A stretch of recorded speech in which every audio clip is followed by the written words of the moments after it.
Hi, I'm Rick Proctor, Clinical Education Consultant for DJO Chattanooga. Welcome to the Chattanooga Clinical Education Show Me series. Today, we're going to show you how to use VMS to facilitate and strengthen a quadriceps contraction. To do this, we are going to use the Vectra Genisys unit. VMS is an NMES waveform trademarked for the Chattanooga brand. VMS is only found on Chattanooga electrotherapy units.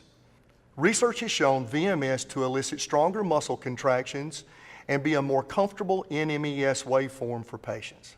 Let's get started. The first thing we'll need to do is prep the patient's skin.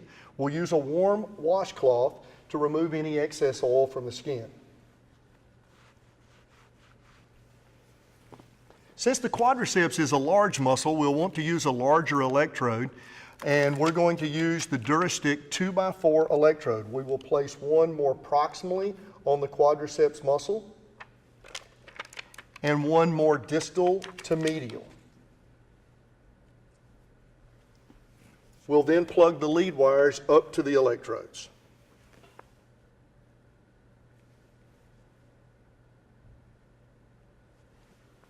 Now let's go to the machine. The first button we'll press is the electrotherapy key.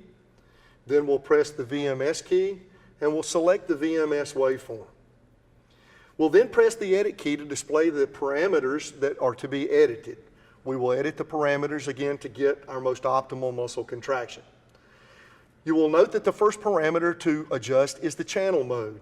It's set to single. That means we're going to use one channel and one set of electrodes on one muscle group. Should we wish to do two muscle groups, we can change the unit to reciprocal. We could place a second channel on her hamstrings. We could then contract the quadriceps, the hamstrings, and then have a rest period. For today's purposes, we're going to go with the channel mode of single. Phase duration. Phase duration on the unit is set at 200 microseconds. Since the quadriceps is a large muscle group, we really want to increase the phase duration. Longer phase durations will create stronger muscle contractions and recruit more motor units. So we're going to 300 microseconds. If necessary, we can increase to 400. Constant current, constant voltage. In this case, we want to set the modality to constant current. The purpose is this will maintain the current flow, again, to get an adequate muscle contraction. Cycle time. Cycle time has an on time and an off time. It currently is set to 10 seconds on and 50 seconds off. The 10 seconds would be the contraction time, the 50 seconds would be the rest time.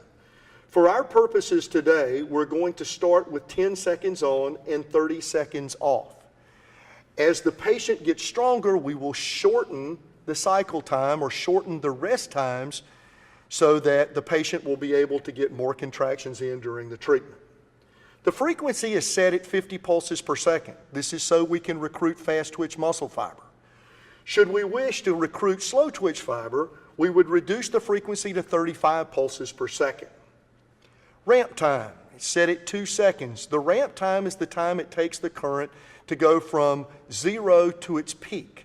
We want the ramp time to be longer as this will be much more comfortable for the patient. The last adjustable parameter is treatment time. We want to reduce the treatment time to 5 minutes. Initially, we want short treatment times because of the fatigue the patient will experience. As time goes on, we will increase the length of the treatment time so that we can get in more contraction and build up the endurance of the patient. Now let's increase the amplitude. We'll now turn up the amplitude until the patient feels it. If this is the patient's first treatment, we will let them feel the current for a little while to adapt to it, to see what they're going to go through. Now we're going to increase the amplitude until we see a visible muscle contraction.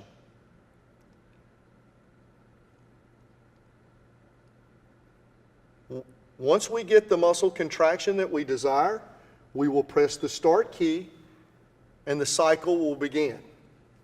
We will instruct the patient as the machine contracts, I want you to contract with the unit. When the machine turns off, I want you to rest with the unit. So she's contracted, now she relaxes. It is important during the relaxation time to reduce the fatigue of the patient so that they can achieve multiple contractions. As the machine then begins to contract again, we will instruct the patient to contract with the machine. The contraction will last for 10 seconds. And then when the machine stops, we'll ask her to rest again. Now let's show another application with VMS. In this case, we're going to try to create stabilization in a weight-bearing activity with our patient.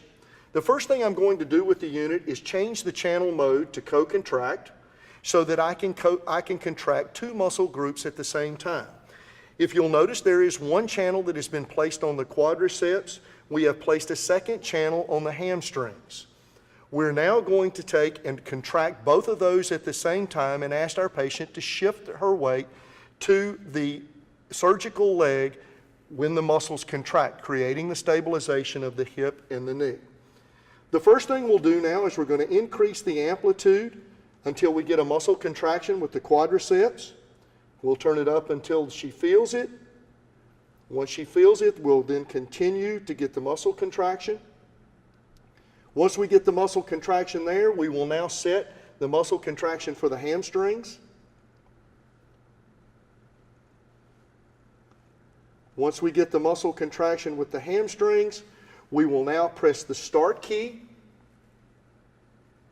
And now as the unit cycles on and both muscles contract, I want her to shift her weight to the bad leg.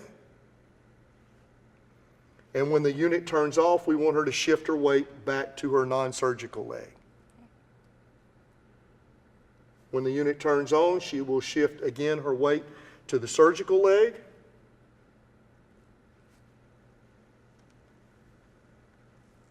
Again, the current is stabilizing both the hip and the knee. This is giving her comfort to shift her weight to that leg. And now when the unit turns off, she will shift back. We hope you've enjoyed this tutorial on VMS and muscle strengthening with your Vectra Genisys unit.